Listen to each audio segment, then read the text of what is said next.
Morning guys. Ihatid ko na to dun sa mga alaga ko guys. Inaantay na nila ako dun. Natanghalian na naman ako.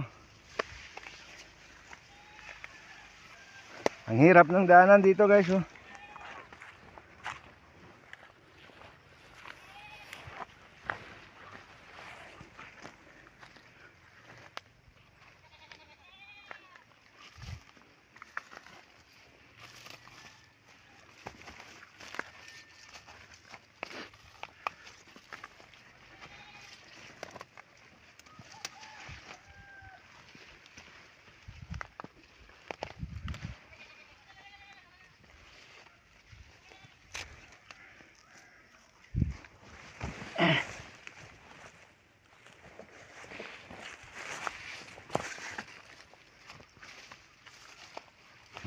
Mataas na ang araw guys.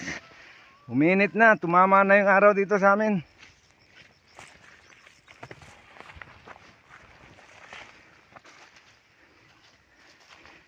Pahinga muna guys. Thank you for viewing guys.